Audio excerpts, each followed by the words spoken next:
자, 우리가 지금 공부하고 있는 주소는 계약이 성립되고 효력이 발생한 계약의 효력을 없는 거예요. 없는 것의 방법은 자기 마음대로 하는 게 아니라 근거가 있어야 한다. 그 근거가 뭐다? 해제권이에요. 물론 해지권도 있겠지만 해지권은 개념을 설명했습니다. 주로 해제권을 전제로 합니다. 근데 그 해제권은 계약서에 있을 수도 있습니다. 그 계약서에 약정 해제권이라고 하겠죠. 대표적인 게 계약금이고요. 해약금이 주정된 계약금이고 꼭 해약금이 아니다 하더라도 경우에 따라서는 줄 수가 있습니다. 당사자의 특별한 사정 때문에. 어떤 사정이었죠? 만약에 토지의 매매 계약인데 이 사람 매수인이 그 위에 공장을 신축하게 되는 거예요. 그런 경우에 공장 신축에 필요한 허가를 받지 못했을 때는 매수자는 일방적으로 계약을 해줬을 때 그게 약정 해제권이에요. 그런 특수한 경우들입니다. 또 하나 배웠던 게 뭐냐면 비록 계약서상에는 계약서 그런 내용이 없지만 당사자가 둘이 짝짝꿍이 맞아서 야 우리 계약 없던 걸로 하자. 그런 계약을 할 수 있다는 겁니다. 계약 성립이 의사표시에 기초한 것처럼 계약을 뒤엎는 것도 의사표시에 기초해서 딱딱 의사표시가 합치되면 할 수 있다는 겁니다. 그리고 이제 살펴보는 게 법이 정한 해제권이에요. 법이 정한 해제권. 그럼 법에 어떠한 내용이 있는지를 봐야 한다는 겁니다. 법정 해제권은 비록 계약서에는 없는 내용이지만 당사자가 민법이 정하고 있는 이 법정 해제권을 갖고 주장할 수 있다는 겁니다. 계약서에는 딱 이런 거 생각하십니다. 계약서에 해제권 관련 관련이 아무것도 없다고 생각하시면 됩니다. 아니면 이런 경우죠. 계약금 규정밖에 없는 거예요. 해약금 추정. 근데 해약금 추정은 언제죠? 이행에 착수하기 때까지만 할 수 있잖아요. 그럼 이행에 착수한 이후에는 어떻게 하죠? 해약금 규정이 아니라 다른 걸 찾아야 하지 않습니까? 무슨 말인지 아시겠습니까? 해약금 추정 규정이 있어요. 이런 얘기예요. 이해 차원입니다. 그렇게 쉬운 내용들은 아니에요. 법 지식이 이게 이 개념들이 근데 공부 이 정도는 좀 아시면서 하면 도움이 되기 때문에 직접적인 시험과 상관이 없지만 제가 설명을 드리는 겁니다. 왜냐면 저도 처음 공부할 때 이런 것들이 헷갈렸거든요. 근데 알고 나면 참 편해요. 계약 성립 시에 계약금을 줬어요. 계약서상에 해약금 추정이라는 문구를 쓸 수도 있고 아니면 해약금 추정, 해약금 약정 아니면 민법 565조 1항이 적용되겠죠. 그리고 중도금 아니면 잔금 그 다음에 소유권 이전 등기 서류 제공 이렇게 되겠죠. 틀이. 그러면 이 전 단계까지는 당사자는 약정, 이 해약금 추정 약정이나 해약금 약정이나 아니면 민법 565조 1항에 대해서 일방에서 해제를 할 수 있어요. 언제까지? 중도금 이행이 도래하기 전까지는. 이론적으로. 이 단계에서는 이거에 기초해서 약정서나 해약금 약정이나 아니면 민법 565조 제1항. 그런데 중도금을 매수인이 지급했어요. 그 이후에는요. 이에 기초해서 계약을 해지할 수 있다 없다? 못하잖아요. 그럼 이후에 계약을 업고 싶다. 그러면 해제권의 근거가 있어야 하잖아요. 어떤 근거를 가지고 하냐? 이걸로 못하잖아요. 보통의 매매 계약서에는 채무 불이행 제목을 넣고요. 계약 해제권을 씁니다. 채무 불이행 계약 해제권. 그 조항을 가지고 여기선 접근을 하는 거예요. 또 계약서를 보세요. 통상적인 표준 계약서에 보면 해약금, 이약금 쓰고요. 그 다음에 계약 해제라는 항목을 씁니다. 채무 불이행이 있으면 당사자의 규정에 채무 불이행이 있으면 계약을 해지할 수 있다. 그러니까 채무 불이행을 전제로 한 이 단계에서는 채무 불이행을 전제로 한 해제권을 약정해요. 그럼 계약서 근거에서 하면 돼요. 근데 설사 계약서에 그런 내용이 없다 하더라도 법에 정해놓은 해제권이 이 측면에 있는 겁니다. 우리가 보는 것은 지금 법정 해제권은 이런 측면이라고 보시면 되는 겁니다. 아시겠죠? 그리고 그렇다고 해서 만약에 중도금을 지급하지 이행기가 도래했는데 중도금을 지급하지 않으면 당연히 채무를 이행하지 않은 매수인을 상대로 해서 매도인은 계약 해제권을 행사할 수 있습니다. 왜냐하면 그 당시에는 자기가 계약금 포기할 필요가 없겠죠. 배상할 필요 없겠죠.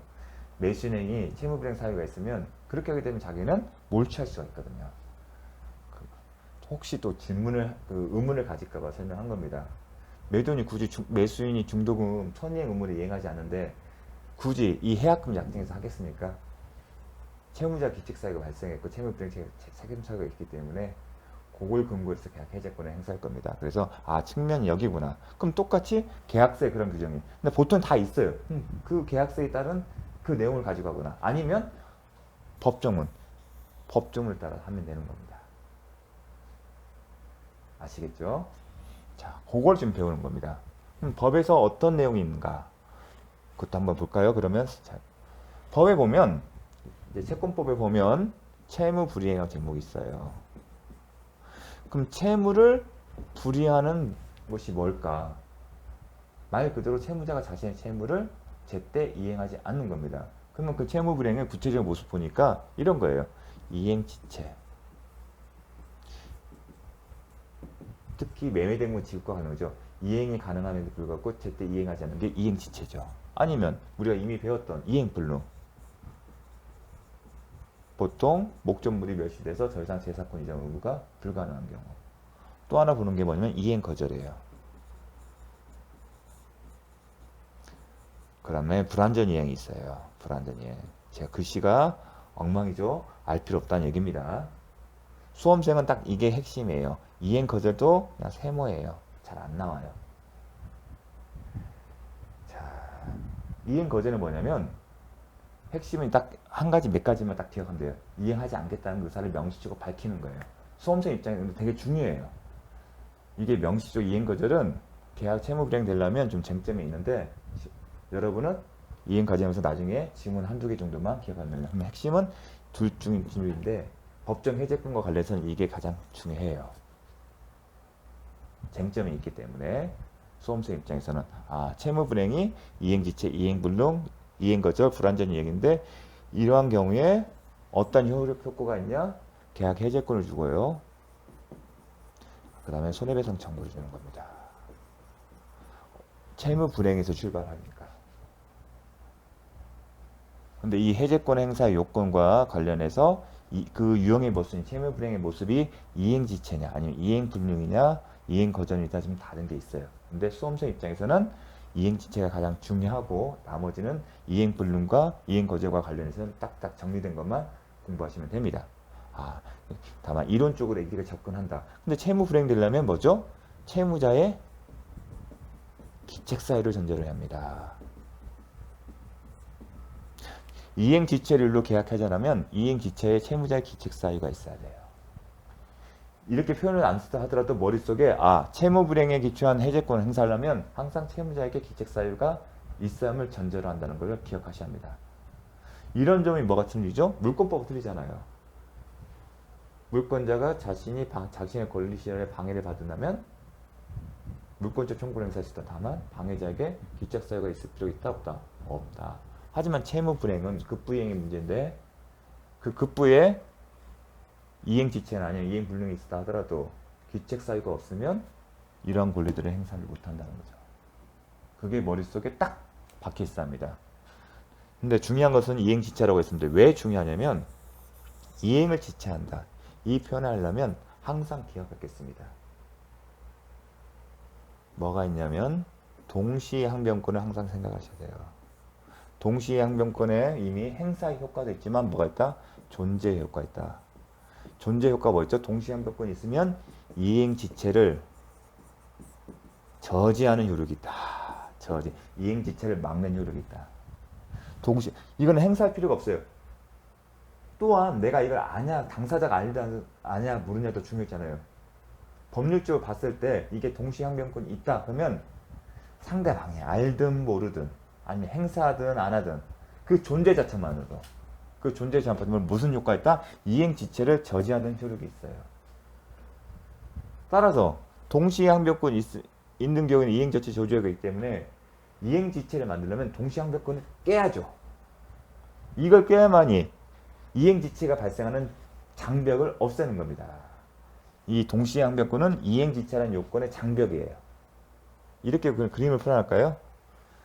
자, 문이 있어요. 이 안에 들어가야 뭐가 된다? 이행지체가 돼요. 이게 장애물이에요. 동시이행 항변권.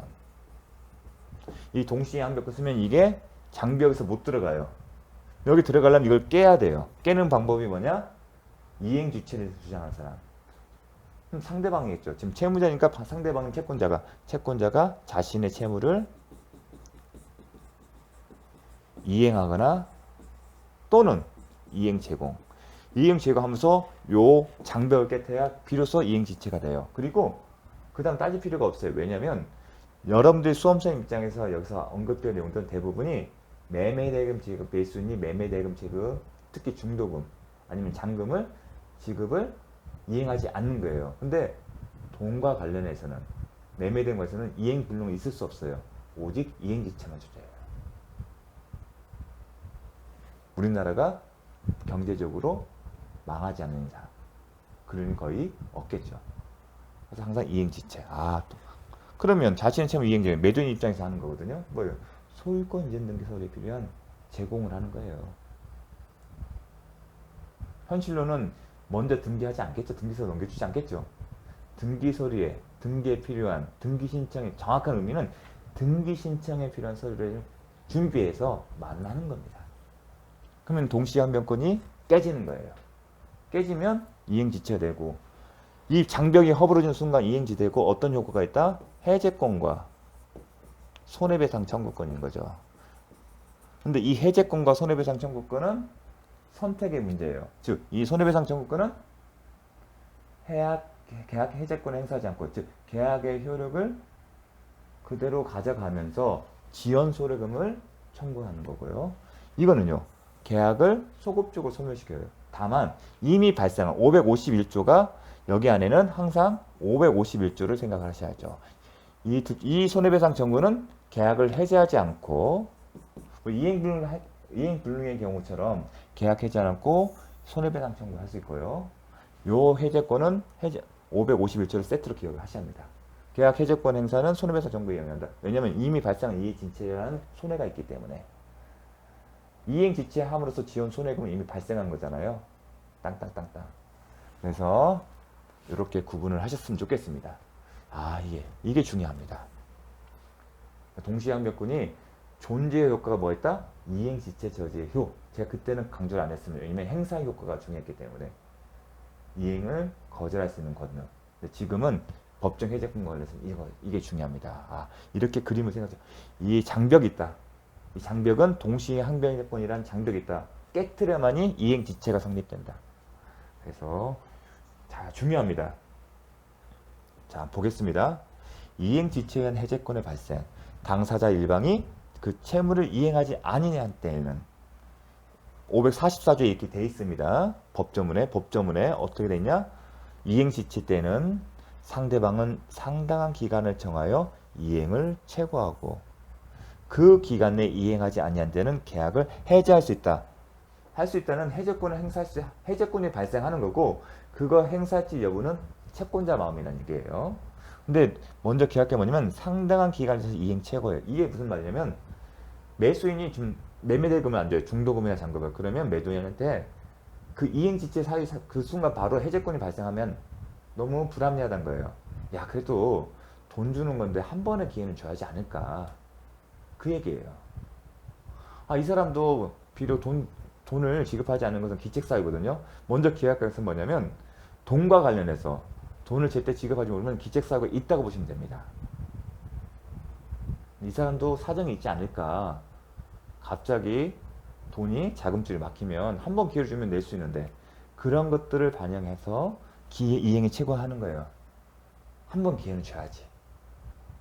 기회를 주고 만약에 언제까지 너 지금 매매대금 못 주고 있는데 언제까지 상당한 기간 뭐 하루만 주는 게 아니라 돈의 액수에 비례해서 돈이 작으면 뭐 하루 이틀도 상관없겠지만 돈이 크면 적어도 일주일 뭐 그렇게 정하는 겁니다. 근데 상당한 기간이 시험에 나오진 않습니다. 이행 최고예요. 돈 언제까지 내가 시간 줄 테니까 그때까지 갚아. 그럼에도 불구하고 그때까지 갚은 게 아니라 그때까지 돈 줘 했는데 그럼에도 불구하고 이행하지 않을 때 그때 가서야 계약을 해지할 수 있는 권리를 부여하는 겁니다. 이게 법조문이에요. 법조문에 이렇게 써있어요. 따라서 544조 본문을 근거로 해서 항상 해제권은 어디를 근거로 해서 해제권을 행사하는지 중요하죠. 그래서 544조 본문을 근거로 해서 계약 해제 주장하려면 이 절차를 거쳐야 돼요. 그게 의미가 있는 거예요. 그래서 제가 왜 이 얘기를 하는 이유를 제가 설명을 드릴 겁니다. 어디에 근거해서 해제권 행사하는지를 항상 보고 그 해제권이 갖고 있는 요건을 갖췄는지를 보고 그 요건을 갖춰야만이 적법하게 해제권을 행사한 것이 되고 그때 가서야 해제 효력이 발생한다. 이게 해제권 행사의 큰 논리의 흐름이에요. 그런데 여러분들이 계약서, 표준계약서를 보게 되면 경우에 따라서는 이행 최고가 표현이 없어요. 이행 지체에 사유가 발생하면 채권자는 계약을 해제할 수 있다. 즉 이행 최고가 당사자 합의에 의해서 배제시킬 수가 있어요. 배제시킬 수가 있어요. 배제. 즉 이행 지체 사실만은 가지고도 바로 당사자 그렇게 약정할 수 있는 겁니다. 따라서 약정 해제권, 즉 계약서에 규정된 채무 불이행 계약 해제권에 이런 조항이 있으면 이런 절차 거칠 필요 없겠죠. 그래서 경우에 따른 저 같은 조언을 많이 얻으면 별도의 최고 없이 이런 표현을 써요. 그럼 그 근거 규정에 따르게 되면 최고를 안 하더라도 해제권 행사에 영향이 없는 겁니다. 그런 의미가 있는 겁니다. 그래서 뭘 근거로 해서 하는지 여러분이 계약서랑 이걸 딱 비교해보면 그때 또 혼동이 와요. 내가 계약 해제권을 뭘 근거로 해서 하는지를 보시면 되는 겁니다. 자, 그렇게 봤고요. 자, 채무자의 이행지체는 동시에 항변권이 있다. 그러면 이행지체 존재 효과가 있고 이행지체를 저지한다. 따라서 요거를 깨트려야만이, 장벽을 깨트려야만이 비로소 이행지체가 성립되는 거지. 동시에 항변권이 있으면 이행지체 저지가 된다는 얘기는 이행지체가 아니라는 얘기예요. 상대방의 채무에 동시에 항변권이 붙어있는 경우에는 반대 채무에 이행 또는 제공해서, 즉 동시에 이행 항변권의 장벽을 깨트려야 상대방의 이행지체에 빠진다. 요거 정말 중요합니다. 그런데 이행불능의 경우에도 여러분 이행불능의 경우에도 기존의 채무가 동일성을 유지하면서 손해배상 채무로 바뀌고요. 그 동시행 관계 있어요. 그런 경우에도 이행 제공할 필요가 있을까 하는 경우인데 이행불능의 경우에는 요하지 않는다. 오직 이행지체의 경우에만. 그래서 그렇기 때문에 여기 보세요. 이행지체 저지잖아요. 만약 이 경우도 포함시키면 이렇게 써야죠. 이행지체 플러스 이행불능 저지. 이렇게 써야겠죠. 그런데 우리는 이행지체 저지만 있어요. 이행지체 장벽이지 이행불능의 장벽은 아니다. 이렇게 기억하시면 됩니다. 존재 효과는 이행지체 저지한다. 만약 이 경우에도 제공을 요한다면 이행불능 저지 이렇게 표현을 썼을 거예요. 근데 이런 표현 쓰지 않잖아요. 오직 이행지체만은 저지하는 거기 때문에 이행불능인 경우에는 그럴 필요가 없다는 겁니다. 이거 혼동하지 마십시오. 그러니까 동시에 항변권은 이행 존재 효과가 있는데 이행지체 저지 그냥 이행지체 저지니까 그런 거 없다 했지만 이행불능과 비교했을 때니까 그치 이행지체만 저지하고 있지 이행지체의 장벽뿐이지 이행불능하고 상관없다. 이행불능의 장벽은 아니다. 그렇게 기억하시면 됩니다. 그래서 기출지문이 매도인의 이행불능을 이유로 매수인이 계약을 하재라면 변제 제공해야 한다. 틀린 지문이에요. 왜냐하면 이행불능의 경우에는 동시에 항변권은 장벽이 아니기 때문에 이행불능의 저지 사유가 아니라 단지 이행지체의 장벽일 뿐이다. 자, 이해를 위해서 제가 이제 장벽이라는 표현을 씁니다. 잘 기억을 해주십시오. 다음, 상당한 기간을 정한 이행 최고한다. 무슨 의미인지를 이제 설명을 드렸습니다. 자, 이행 최고는 결국은 채무자를 보호하기 위한 거다. 하지만 임의 규정이다. 따라서 당사자 합의하에 별도의 최고 없이 바로 계약을 해지할 수 있다. 이런 것들을 많이 씁니다. 이행 최고는 반드시, 근데 이행 최고를 할 때 너 이거 언제까지 상당한 기간을 정하여 이행을 최고한다는 얘기는 상당한 기간을 정하여 이행 최고는 이 말 그대로 이 문헌을 그대로 해석하면 언제까지 당신의 채무를 이행하세요. 언제까지 당신의 채무를 이행해요. 이행하세요. 그 얘기죠.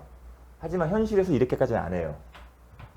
이걸 엄격하게 적용하지 않습니다. 그 얘기는 이행체고는 반드시 미리 일정한 기간을 명시할 필요는 없다. 이 법문에 따르면 그렇게 해야 할 것 같은데 그렇게 만약 엄격하게 적용하게 되면 보통의 사람들은 그렇게 안 해요. 야, 너 빨리 돈 그거 갚어. 아, 돈 그 지급해. 그렇게 말하지 언제 친절하게 언제까지 이렇게 하라 얘기를 안 씁니다. 그래서 이걸 엄격하게 해석하게 되면 계약 해조건이 발생이 좁혀져요. 그렇기 때문에 대법원 판례는 반드시 기간을 이렇게 언제까지라고 할 필요 없고 만약에 이런 기한 안 정했으면 그 여러 가지 사정 봤을 때 한 이 정도면 되겠다 싶으면 그 기간 내에 하면 된다.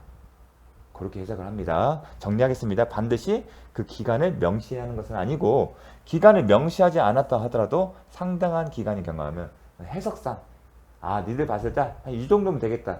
그런 시점이 지나가게 되면 된다 싶은 겁니다.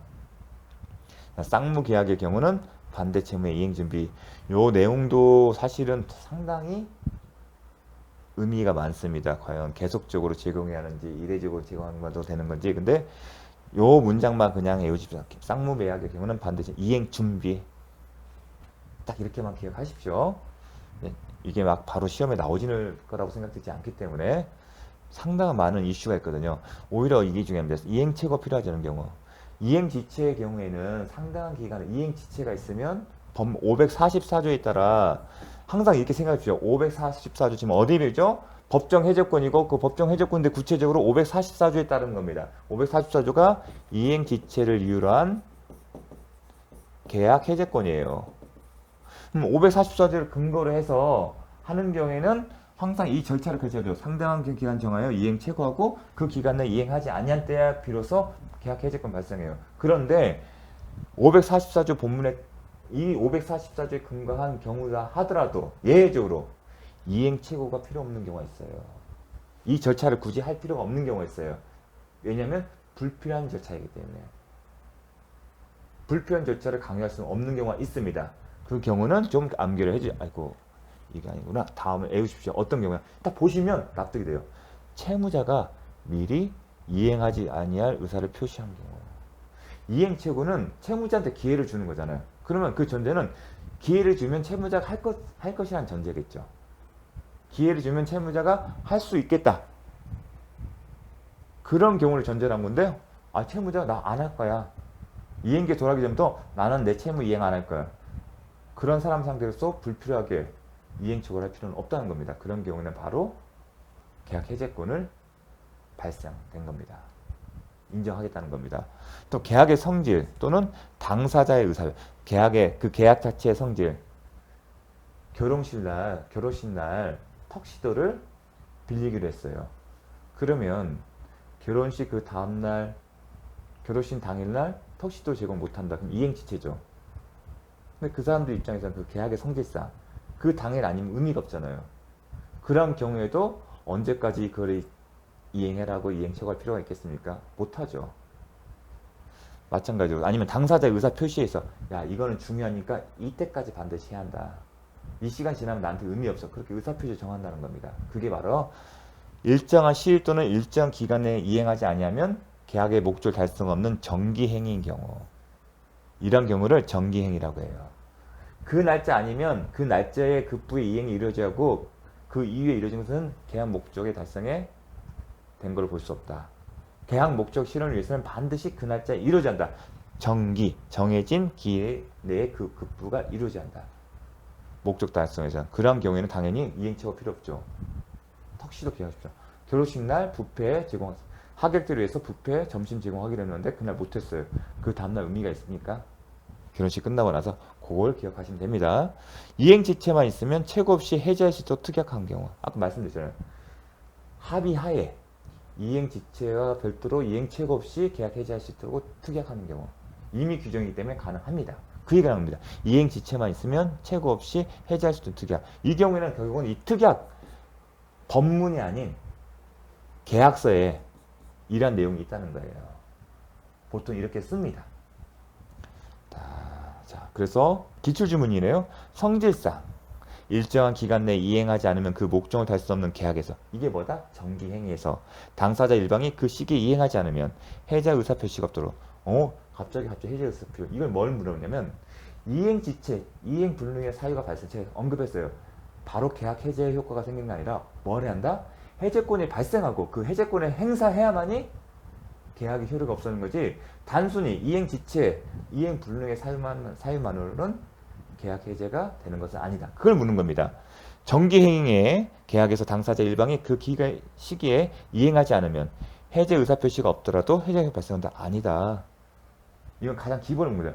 이러한 사유가 발생하면 별도 이행 최고 없이 이행 지체 사실만으로 계약 해제권이 발생하는 거고 이 해제권자가 그 해제권을 행사해야만이 비로소 계약 해제 효과가 발생한다. 왜냐하면 이행지체, 특히 이행불능할 때 기억을 하십시오. 어떠한 효과가 있죠?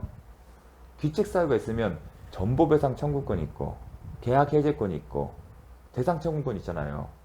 그런데 계약 해제권은 계약 소멸을 전제하는 거고 대상 청구권이나 전보배상 청구권은 계약 존속을 전제를 해요. 경우에 따라서는 계약 존속 해제를 하지 않고 계약 존속을 인정하는 전제에서 계약의 효력이 그대로 존속한다는 전제에서 대상 청구권이나 전보배상 청구권을 행사하는 것이 매수인 입장에서 유리한 경우가 있다. 어떤 경우다? 매매 계약은 10억인데 대상 청구권의 이익이나 아니면 전보배상 청구의 손해가 12억인 경우에는 계약의 효력이 있다는 전제에서 그걸 행사하는 게 유리하기 때문에 그 얘기는 결국은 이행 불능 사유만으로 계약 자체가 해제 효과 발생하는 것은 아니다. 언제 발생한다? 해제권이 발생하고 그 해제권을 행사할 때 해제권을 행사할 때는 상대방이 그 의사표시를 한 경우고 그 의사표시가 수령 도달했을 때 효력이 발생한다. 그걸 묻는 겁니다. 자, 언뜻 보면 쉬운 것 같지만 막상 시험장에서 이렇게 논리적으로 접근하지 않으면 어려운 지문입니다. 자, 이런 지문은 제 수업을 들으신 분들은 당연히 잘 맞히셔야겠죠. 자, 최고 기간 또는 상당 기간에 이행 또는 이행 제공이 없을 것. 주소는 뭐다? 544조에 기초한 법정 해제권을 행사하는 경우입니다. 이행 최고를 전제를 했기 때문에. 근데 현실의 계약서를 보십시오. 주변에 있는 계약서나 아니면 인터넷을 통해서 표준 계약서를 보십시오. 그러면 별도의 최고 없이 계약을 해지할 수 있답니다. 그런다면 요 조항이 안 들어가겠죠. 이 내용은 이행 최고를 전제로 해서 그 기간 내에 이루어지지 않을 때 계약 해제권이 발생한다는 544조의 법문의 근거한 해제권 행사 그 경우에 해당되는 겁니다. 근데 수험생 입장에서는 이게 뭐 출제되지 않습니다. 다음 이행 불능으로 인한 계약 해제권. 이행 지체와 달리 이행 최고는 필요 없습니다. 이행 최고는 최고를 해서 채무자 이행할 가능성이 있는 건데 이행 불능은 이행할 가능성이 전혀 없잖아요. 그럼 불필요한 조치 아니겠습니까? 이행 최고를 한다면 이렇게 기회를 주면 채무자 이행을 할 수 있는 가능성이 있다는 전제인 건데 이행 불능의 경우는 A시당초 그런 게 없기 때문에 이행 최고 필요 없다. 상대방 채무에 동시에 항변권이 붙어있다 하더라도 제공을 필요한 것은 아니다. 이미 봤습니다. 동시에 이행 항변권은 이행 지체의 장벽일 뿐이지 이행 불능과 상관이 없기 때문에 일부 이행 불능. 자, 일부 이행 불능의 경우에는 계약 목적을 달성했으면 계약 전부를 해제 가능하다. 이렇게 외우십시오. 자, 일부가 있다고 반드시 계약 해제권이 발생하는 경우가 하는 거 아니고 계약 목적 일부가 이행 불능의 경우에는 and 일부만으로는 계약 목적 달성할 수 없는 경우에는 계약 전부 해제 가능하다. 나중에 매매 계약에 기초한 담보 책임 그때 한번 이렇게 유익하게 써먹을 수 있는 내용입니다. 이 내용은 이렇게 기억을 해주십시오. 이행 불능 이 세 가지만 알면 돼요. 수험생 입장에서는. 나중에 이행 거절.